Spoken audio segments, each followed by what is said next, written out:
Hi, this is New Time. Саламатсыздарбы. Silkway телеканалында New Time программасы. Бислерге ушул аптадагы Казакстан жана Борбор Азиядагы эң маанилүү жаңылыктар жана окуялар тууралуу айтып беребиз. Көңүл борборунда саясат, экономика, социалдык жана маданий жашоо, ошондой эле таасирдүү жергиликтүү жана чет элдик эксперттердин пикирлери. Мен Балжан Самигуллина. Бүгүнкү чыгарылышта. Президент Токаев Бишкекке Кыргызстандын лидери менен сүйлөшүү үчүн келди. Соодадан жана дипломатиядан баштап аймактык суу ресурстарын башкарууга чейин Борбор Азиядагы кызматташтык кандай болот? Трамп, Зеленский жана европалык лидерлер Вашингтонда тарыхый жолугушуу өткөрүштү. Бул сүйлөшүүлөр Украина үчүн жаңы жолду белгилейби? Казакстан АКШ менен Орусиянын Аляскада өткөн жакынкы саммитине кандай баа берет? Silkway-сардын катышуучулары Астанага келишти. Репетициялардан баштап сахнаны даярдоого чейин биз биринчи азиялык вокалдык конкурстун көшөгү артын көрсөтөбүз. We begin with the official agenda of Kazakhstan. President Kassym-Jomart Tokayev arrived in Bishkek, welcomed personally by his Kyrgyz counterpart Sadur Japarov. The two presidents wasted no time holding intensive talks and co-chairing the 7th session of the Supreme Interstate Council. Front and center on the agenda, trade. Astana and Bishkek are aiming to expand trade to $3 billion by 2030. To make it happen, Presidents Tokayev and Japarov signed a comprehensive roadmap laying out concrete steps for strengthened political and economic partnership. For the details of what exactly was agreed, here is our report.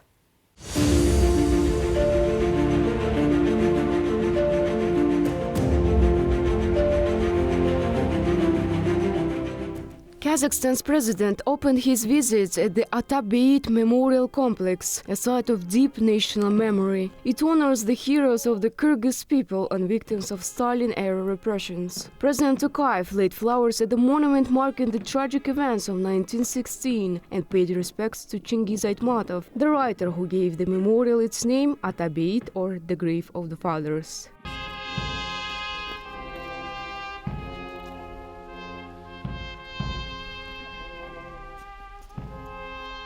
Next, President Tokayev visited the new Kyrgyz presidential administration building, inaugurated just a year ago. He was welcomed with full state honors and personally saluted the honor guard.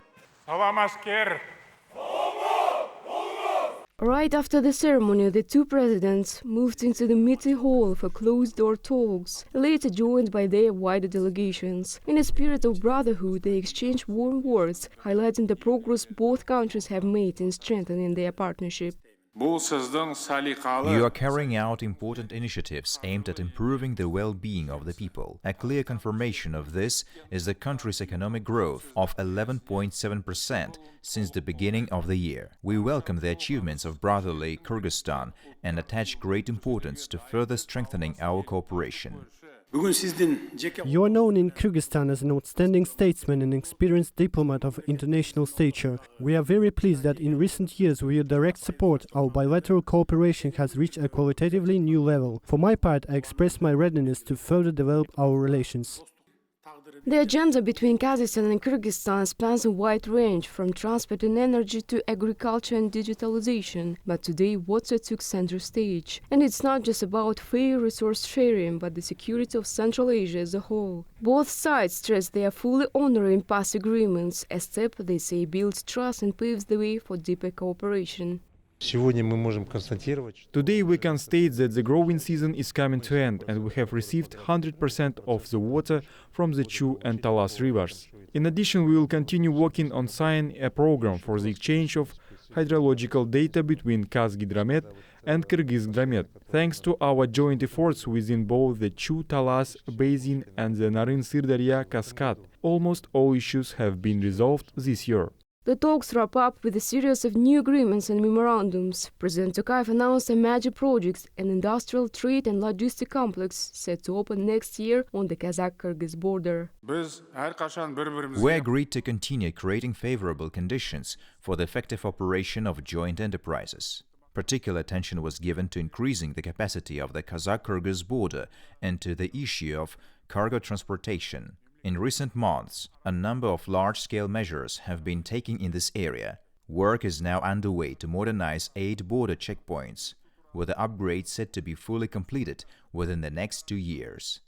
President Japarov praised the results of today's talks, noting that a favorable political climate now supports trade, investment and cultural cooperation. While President Tokayev in turn honored his Kyrgyz counterpart with Kazakhstan's highest state award, the Altyn Kharan, which Japarov described as a mark of a special respect for Kyrgyz people. Altogether, today's agreements, both formal and informal, underscore a deepening partnership that goes far beyond simple statistics. Полжан Самигулина, New Time.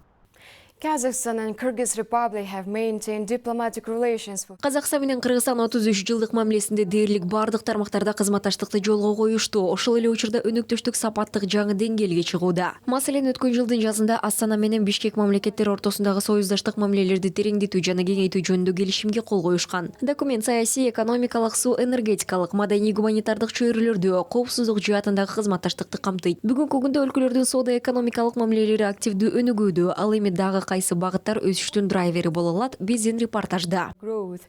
One thing is certain, trade and economic ties are already showing steady progress. What else? Learn from our next report. Қазақстан менен Кыргызстандын пландарында товар жүгүртүүнү 3 миллиард долларга жеткирүү бар. Салыштыруу үчүн өткөн жылы бул көрсөткүч 1,7 миллиард долларды түзгөн. Ал эми 2025 жылдын 1 кварталында эле соода 2024 жылдын ушул эле мезгилине салыштырмалуу 25%дан ашык өскөн. Мындай ийгилик бекем келишимдик базага негизделген. Кызматташтык 150 документ менен бекитилген. Ал эми мамлекет башчыларынын үзгүлтүксүз сапарлары мамилелердин стратегиялык мүнөзүн гана баса белгилейт. Мисалы 2024 жылы президент Садыр Жапаров Казакстанга 6 жолу келди.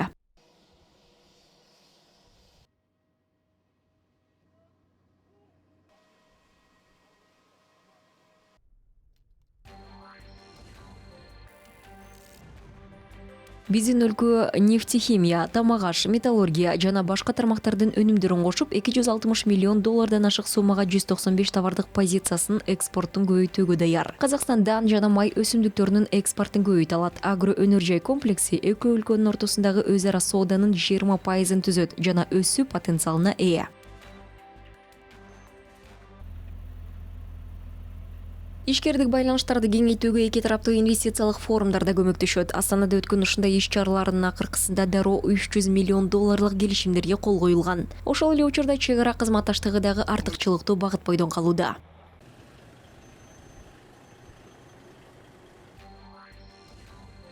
Чек ара соодасынын көлөмүн көбөйтүү максатында Жамбыл облусу менен Талас облусунун ортосундагы өз ара аракеттенүүнү активдештирүү. Ошондой эле чек ара бекеттериндеги жүк ташуучу автотранспорттун өткөрүү жөндөмдүүлүгүн жогорулатуу маселеси каралууда. Келерки жылы казак-кыргыз чек арасына индустриалдык соода логистикалык комплексти ишке киргизүү пландаштырылууда. Бул соода жүгүртүү кыйла көбөйтүүгө мүмкүндүк берет.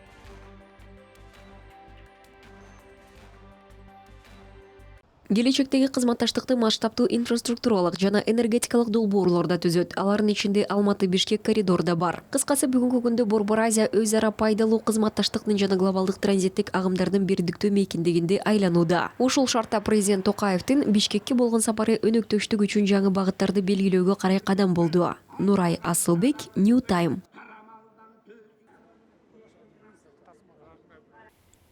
Indeed, Казакстан менен Кыргызстанды жалпы чек ара гана байланыштырбайт. Элдер тарыхый, маданий жана руханий жактан жакын. Бүгүнкү күндө өлкөлөр стратегиялык өнөктөштүктү бекемдеп жатышат. Буга президенттер Токаев менен Жапаровдун үзгүлтүксүз жолугушуулары, парламенттер аралык диалог, өкмөттөр аралык кеңештениши, активдүү экономикалык алмашуу өөлгө түзүүдө. Мисалы, эки тараптуу товар жүгүртүү өткөн жылы 1,7 миллиард доллардан ашты. Бүгүнкү күндө Казакстан Кыргызстандын соода боюнча 3-чү ири өнөктөшү болуп саналат. Кызматташтык энергетиканы, айыл чарбасын, транспортты, суу ресурстарын камтыйт. Бирок серепчилердин айтымында өз ара пайдалуу өнөктөштүк алдыда дагы өсүү мүмкүнчүлүктөрүн күтүп турат. Аны ачуу үчүн эмне талап кылынат жана кайсы тармактарда бул тууралуу Кыргызстандын парламентинин депутаты Эльвира Сурабалдиева менен маектешебиз. security for the region.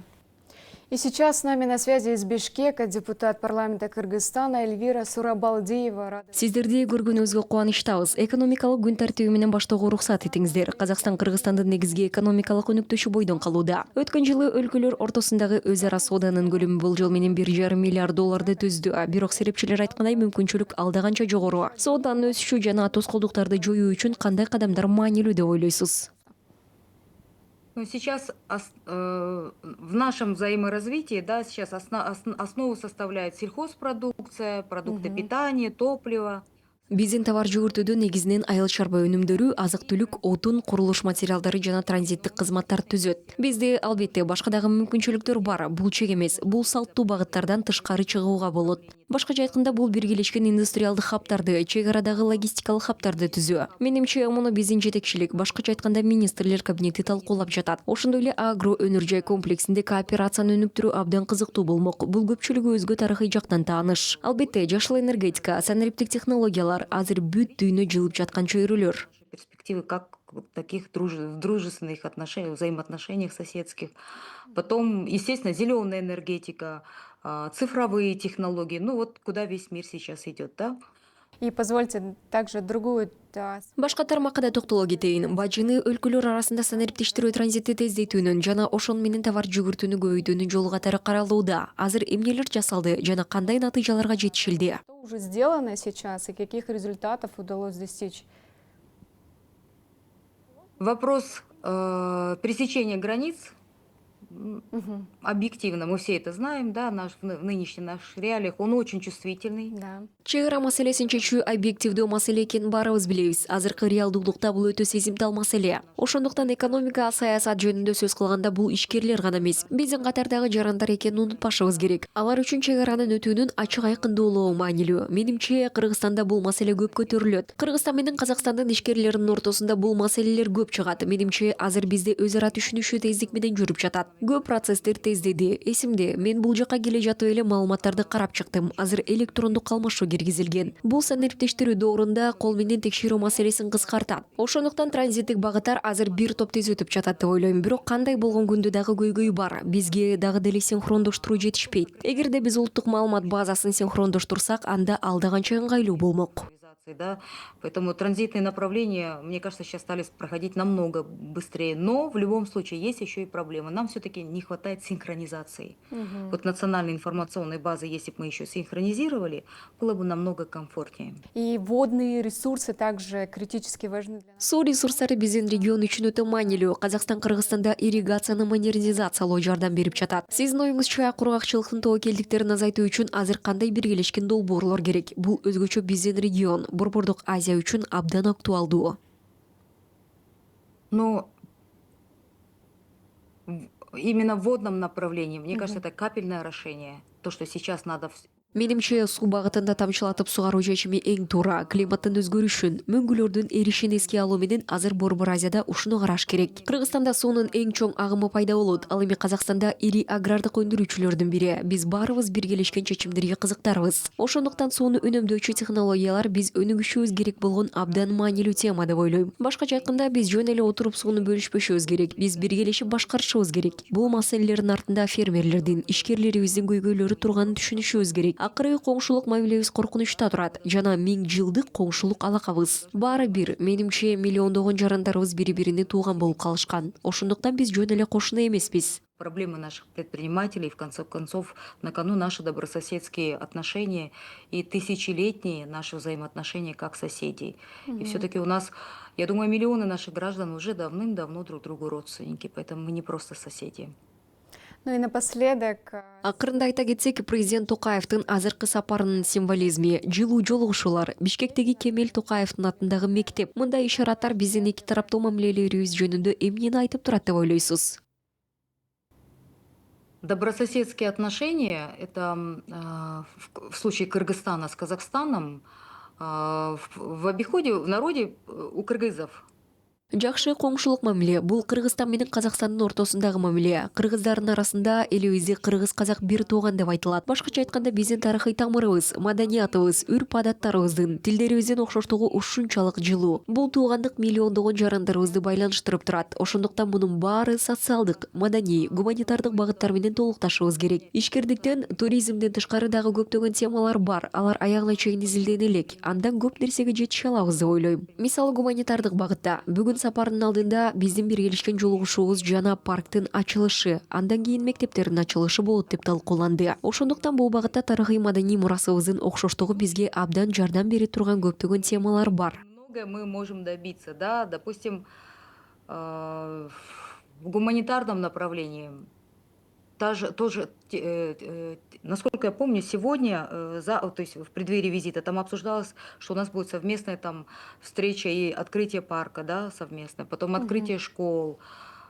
Поэтому в этом направлении очень много есть тем, где именно схожесть историко-культурного нашего наследия, оно нам очень сильно может помочь. Спасибо большое, что присоединились. Азыр биздин көңүл чордонунда Борбордук Азия рубрикабыздын убактысы. Бүгүн биз менен саясий аналитик Ожет Шегирбаев бирге. Ожет, сизди көргөнүбүзгө кубанычтабыз. Рахмат Балжан. Бул жерде болуп аймактагы акыркы окуяларга анализ жүргүзгөнүмө кубанычтамын. Yes, Ojed, as we can see, Kazakhstan and Uzbekistan. Биз Казакстан менен Өзбекстандын энергетика тармагындагы кызматташтыгынын активдештирип жатканын көрүп жатабыз. Ушул эле жылы биздин өлкөдөн Өзбекстан аркылуу 921 миллион куб метрден ашык газ өттү. Ошол эле учурда келерки жылга карата Орусиялык газдын транзитин 11 миллиард куб метрге чейин көбөйтүү пландаштырылууда. Ожет, бул жалпы аймак үчүн эмнени билдирет? Next year. Ojed, what does this mean for the region exactly? Бул чындыгында аймактын энергетикалык коопсуздугу үчүн бурулуш кадамдар. Жеткирүүлөрдү көбөйтүүдөн тышкары Камбар-Ата ГЭС-1 жана Каспий аркылуу өтүүчү жашыл энергетикалык коридор сыяктуу долбоорлор туруктуу инфраструктурага узак мөөнөттүү берилгендиктин далили. Бул жөн гана түтүктөр жана электр станциялары эмес, бул Борбордук Азиядагы тыгыз экономикалык жана саясий байланыштын негизи. Рахмат Ожет, сөздү сизге берем. Бул Борбордук Азия өлкөлөрүндө ушул аптада болгон 5 негизги окуя.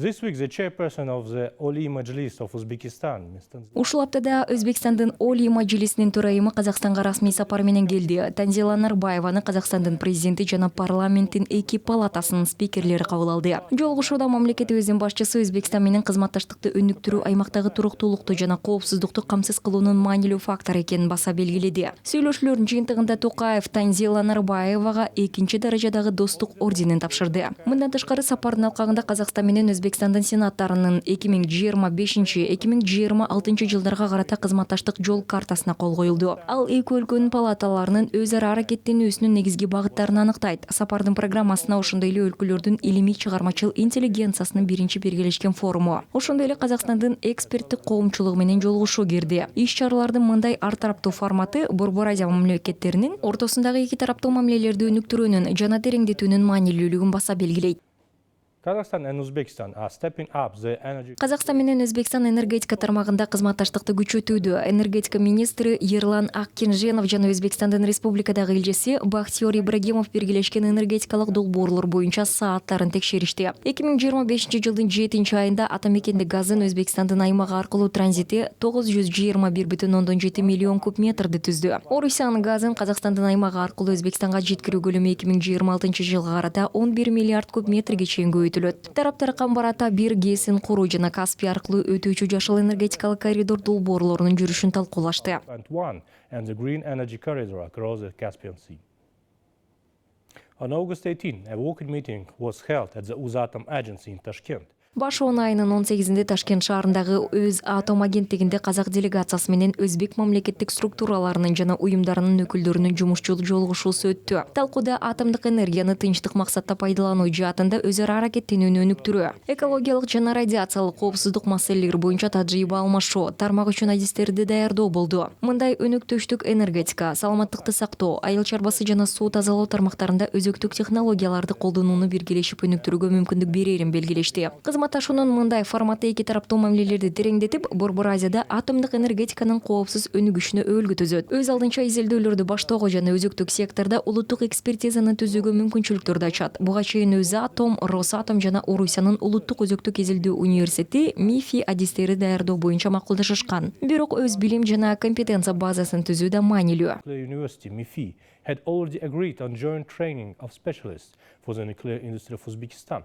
However, in the long run, I believe it is essential to form an independent base of knowledge and competencies. The Pension Fund of Uzbekistan and the Social Fund of Kyrgyzstan have agreed on a draft. Өзбекстандын пенсиялык фонду жана Кыргызстандын социалдык фонду эки өлкөнүн жарандарына пенсия төлөө боюнча келишимдин долбоору боюнча макулдашууга жетишти. Ташкентте өткөн сүйлөшүүлөрдүн жыйынтыгында тараптар мамлекеттик социалдык камсыздандыруу жана пенсиялык камсыздоо жөнүндөгү макулдашуунун жана аны ишке ашыруу боюнча административдик макулдашуунун долбоорлорун алдын ала макулдашты. Эки өлкөнүн мыйзамдарына ылайык документтердин айрым беренелери иш жүзүндө колдонула турган документтердин формалары такталды. Кыргызстандын социалдык фондунун маалыматы боюнча эки республиканын жарандарына тең эки жолу төлөө коркунучу жок камсыздандыруу жана мамлекеттик пенсияларды алууга бирдей укуктар кепилденет. Пенсияларды дайындоодо камсыздандыруу стажын кошууну, жашаган өлкөсүнө карабастан пенсияларды түзөнсүз жарандарга жеткирүүгө кеткен чыгымдарды кармабай төлөөнү, ошондой эле командировкалар жана кайталап төлөмдөрдү алдын алуу үчүн мөөнөттөрдү узартуу боюнча ченемдерди карайт. Ишке ашыруу өнөктөштүктү бекемдейт, социалдык жана экономикалык кызматташтык үчүн, анын ичинде белгилешкен инфраструктуралык долбоорлор үчүн жаңы мүмкүнчүлүктөрдү түзөт. Implementation of these agreements will strengthen bilateral relations and create additional opportunities for social and economic cooperation between countries, including within the framework of large infrastructure projects. On August 14-15, Tashkent hosted the 8th Central Asian Expert Forum. Баш он айынын 14-15 күндөрү Ташкентте Өзбекстандын президентинин алдындагы стратегиялык жана аймактар аралык изилдөөлөр институту тарабынан БУнун Борбордук Азия үчүн превентивдик дипломатия боюнча аймактык борборунун ЕБ жана ЕКУ делегацияларынын Конрад Аденуар фондунун колдоосу менен уюштурулган 8-чи Борбордук Азия эксперттик форуму болуп өттү. Аймактан стратегиялык изилдөөлөр институттарынын, илимий борборлордун жана академиялык чөйрөлөрдүн өкүлдөрүн бириктирди. Америкалык окумуштуу Аметав Ачарья калыптанып жаткан мультиплекстүү дүйнөлүк тартипте чакан мамлекеттердин жана өнүгүп келе жаткан аймактардын рөлү өсүп жатканын баса белгиледи. Борбордук Азиянын иденттүүлүгү географиялык жакындыкка же маданий этникалык окшоштукка гана негизделбеши керек. Аймакта эл аралык мамилелердин толук кандуу субъектиси катары калыптандыруу үчүн саясий жана коомдук эрк керек. Буга байланыштуу регионализм жалпы институттар кызматташтык аркылуу мааниге ээ болууда. Казакстандык эксперттер аймактын келечеги үчүн бирдиктүү инвестициялык эрежелер жана бизнести жүргүзүү үчүн ачык шарттар, Борбордук Азиялык инвестициялык жана маалыматтык платформа ишке киргизүү, аймактын динамикалуу жана өз ара байланышкан мейкиндик катары бирдиктүү маркетингдик образын түзүү, жашыл энергетика, логистика жана трансчек аралык кластерлердеги флагмандык долбоорлорду ишке ашыруу талап кылынат. Тажикстан болсо форумда 3-чү өлкөлөргө экспортко багытталган биргелешкен ишканаларды өнүктүрүүнү активдештирүүнү сунуштады. Сунушталган демилгелер аймактын жөнөкөй коңшулук мамилелерден тышкары чыгып, жалпы иденттүүлүктү издөөгө жана дүйнөлүк саясатта жана экономикада анын маанисин жогорулатууга жөндөмдүү стратегиялык долбоорлорду иштеп чыгууга карай жылып жатканын көрсөтүп турат. Zada also proposed to intensify the development of joint ventures aimed at exports to the third country. Overall, the HCIF served not only as an expert discussion platform, but also as a preparatory stage for the upcoming consultative meeting of the heads of states of the Central Asia. The initiative presented demonstrates that the region is moving beyond simple neighborhood relations towards the search for a common identity and the development of strategic projects capable of enhancing its significance in global politics and economics. And that's all from my part. Baljan, giving floor back to you. Thank you very much, Ojit. We'll be back in a few seconds with other news.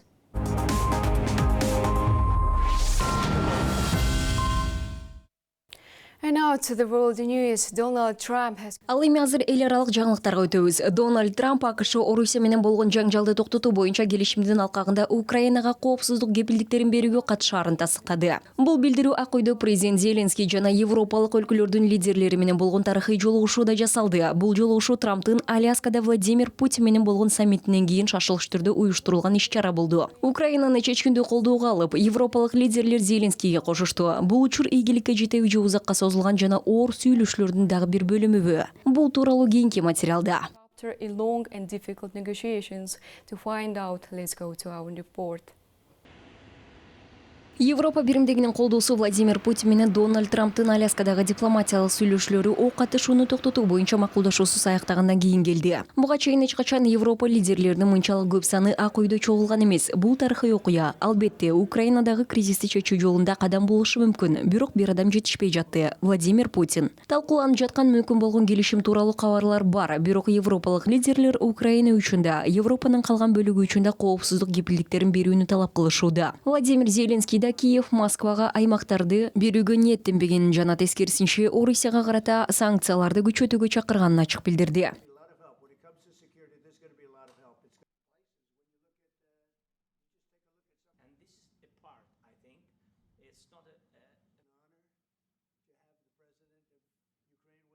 We just conformed. Биз президент жана бардык кесиптештерибиз жана өнөктөштөрүбүз менен болгон бул жемиштүү жолугушуудан кийин үч тараптуу жолугушууга даяр экенибизди жаңы эле тастыктадык. Мен мунун баарын Украина тынчтык жолунда эч качан токтобой турганын жана биз сүйлөшүүлөрдүн бардык форматтарына даяр экенибизди көрсөтүү үчүн айттым. Албетте, лидерлердин деңгээлинде. Аляскадагы саммиттен бери Орусия, Днепр жана Донецк аймактарына бекем орношуп, өз позициясын ого бетер күчөттү. Владимир Путин бул негизги аймактарды толук көзөмөлгө алууга умтулууда. Бул тынчтык келишимин түзүүнүн шарты катары коюлууда. Зеленский жана Украина эли үчүн бул кызыл сызык. Серепчилер белгилегендей Зеленскийдин компромисске барышы күмөн. Бул жагдайда өзүн тынчтык орнотуучу катары көрсөткөн Трамп азырынча эч кандай жыйынтыкка жетише элек. Ошого карабастан Евро биримдиктин кийлиги ишүүсү кырдаалды туруктуу тынчтык келишимине карай жылдырышы мүмкүн деген үмүт бар.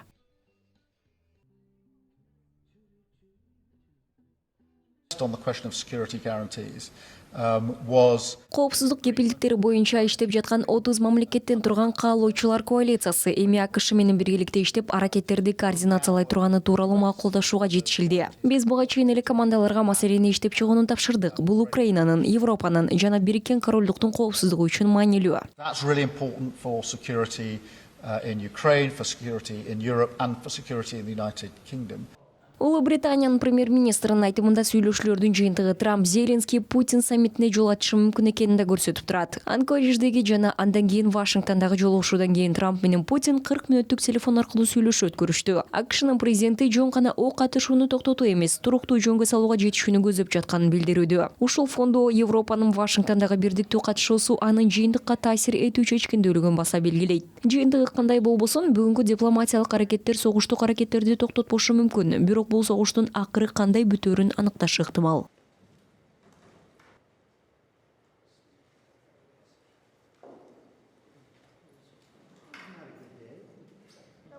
Meanwhile, Kazakhstan has positively assessed the talks between the presidents of the United States and Russia in Anchorage. Казакстан АКШ менен Орусия президенттеринин Анкаридждеги жолугушуусун Украина боюнча эң жогорку деңгээлдеги сүйлөшүү процессинин башталышы катары баалады. Бул тууралуу президенттин басма сөз кызматы билдирди. Касым-Жомарт Токаев бул тарыхый мааниге ээ саммит эки өлкө лидеринин саясий эркинин, алардын азыркы замандын түйүндүү маселелерин чечүүгө жалпы ыкмаларды табууга болгон чын ыкластуу каалоосунун аркасында мүмкүн болгонун эсептейт. Ал мындай кадамдар глобалдык туруктуулуктун кызыкчылыгы үчүн мындан аркы диалогко келечек ачаарын кошумчалады. Leaders of Russia and the United States in 6 years. Hamas has accepted a new ceasefire proposal put forward by Egypt and Qatar, who are seeking to mediate negotiations between the Hamas and Israel. Хамас Газа тилкесинде ок атууну токтотуу боюнча жаңы сунушту кабыл алды. Аны Палестина кыймылынын өкүлдөрү менен Израилдин ортосунда сүйлөшүүлөрдү ортомчу болууну көздөгөн Египет жана Катар сунуштады. Ага ылайык барымтадагылар этап-этабы менен бошотулуп, Израилдин күчтөрү Газа тилкесинен толугу менен чыгарылат. Бирок Израилдин премьер-министринин кеңсеси Тель-Авив тынчтык келишимин бардык барымтадагылар бир убакта бошотулганда гана түзүүгө даяр экенин билдирди. Ал ортодо Газадагы гуманитардык абал оор бойдон калууда. Жергиликтүү кызматтар аба соккулары күчөп жаткан шартта азык-түлүк жана суу жетишсиз экенин билдирүүдө. Анклавдын саламаттыкты сактоо министрлигинин маалыматы боюнча 2023 жылдын 9 айынан бери каза болгондордун саны 61 миңден ашты. October 2023 has exceeded 61,000. We have received Hamas's response, and as I mentioned, Биз Хамастан жооп алдык. Мен айткандай, аны оң деп эсептейбиз. Ал мурда израилдик тарап макулдашкан нерсеге дээрлик толугу менен дал келген. Бирок биз дагы эле Хамастан алынган бул сунушка Израилдин жообун күтүп жатабыз. Азыр биз жөн гана чечүүчү учурда эмес, гуманитардык учурда турганыбызды ишенимдүү айта алабыз. Эгерде биз азыр макулдашууга жетишпесек, анда бизди масштабы боюнча таң калтыра турган гуманитардык катастрофа күтөт. now the truly humanitarian moment. If we do not reach an agreement now, we are facing a humanitarian catastrophe that will make the catastrophes that preceded it seem tiny before it.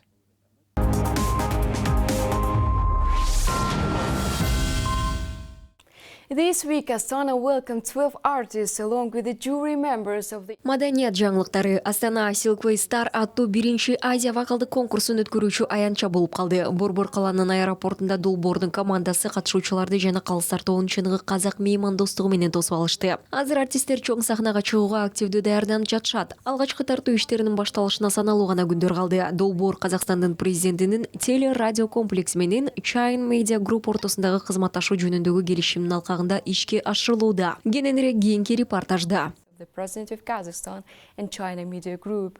So how are the preparations for the filming going? More in the following report. One by one, the contestants of Silkway Star have touched down in Astana.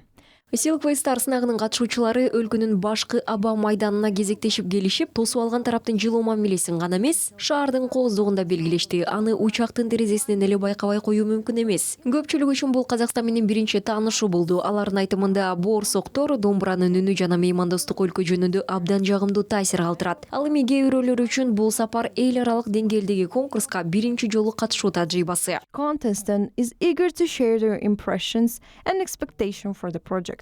So we're excited to learn diverse. Ар кандай этностор жана каада салттар менен таанышканыбызга кубанычтабыз. Бул биз үчүн башка өлкөлөр менен иштешүүнүн биринчи тажрыйбасы. Бул бизге эл аралык аудиторияга чыгууга умтулган артист катары өсүүгө жардам бере турган өзгөчө окуя болот деп ойлойбуз. Artists that want to reach an international audience. Չանգամ եմ Կազախստանում, շատ եմ լսել քաղաքի մասին, որ շատ գեղեցիկ է, շատ Казакстанда болгонума абдан кубанычтамын. Бул менин биринчи сапарым. Маданият менен таанышып, баарын өз көзүм менен көргүм келет. Мени шыктандырган Димашты да билем. Бул сапарды ого бетер өзгөчө кылат. Мен бул жакка жеңиш үчүн гана келдим. Մադրված մրցույթին ամեն վարկյանը փորձելու եմ վայելեմ եւ միայն եկել եմ հաղթանակի համար. Filming officially begins on August 26. Долбоорду тартуу башоон айынын 26-сында башталат. Даярдыктар кызуу жүрүп жатат. Стилисттер катышуучулар үчүн эксклюзивдүү костюмдарды жаратууда, техникалык команда сахнаны орнотууда. Музыканттар репертуарды иштеп чыгууда, анткени ар бир чыгуу жандуу, фонограммасыз болот. Конкурсанттар интервью берип, санариптик контент жаздырып, эксклюзивдүү мүмкүнчүлүктөрдү ачып беришүүдө. Digital content, offering audience an exclusive glimpse behind the scenes. So, and every participant worked with our team. It's editorial team and this styling, dancing. Ар бир катышуучу биздин команда менен иштешти. Редакция, стилисттер, бий жана техникалык топ, ошондой эле музыкалык коллектив менен. Мисалы бүгүн алар топ менен репетицияларды башташат. Анткени бизде бардык ырлар жандуу гана аткарылат. Менимче биз чындап эле чоң масштабтуу шоу жасоого жана аны көрүүчүлөргө көрсөтүүгө даярбыз. I think we're prepared to do a very great big show and to show it for all audience. Organizer note that both participants and jury members Уюштуруучулар катышуучуларды жана калыстар тобун Казакстандын каада салттары менен таанышып, улуттук ашканадан даам татууга мүмкүнчүлүгү бар маданий программа күтүп жатканын белгилешет. Silkway Star жылдын эң ири эл аралык музыкалык долбоорунун бири болууга убада берет. Премьерасы аяк-оон айынын 20-сында болот. Ал эми биз долбоор тууралуу эң акыркы жаңылыктар менен бөлүшүүнү улантабыз. Нурай Асылбек, Сакен Пионер, New Time. Нурай Асылбек, Сакен Пионер, New Time. Бүгүнкүгө ушул. Казакстан жана Борбор Азия тууралуу негизги жаңылыктар бизде гана. Өлкөбүз жөнүндө көбүрөөк маалыматты Silkway телеканалындагы программалардан таба аласыздар. Биз менен бирге болуңуздар жана кийинки жумада көрүшкөнчө.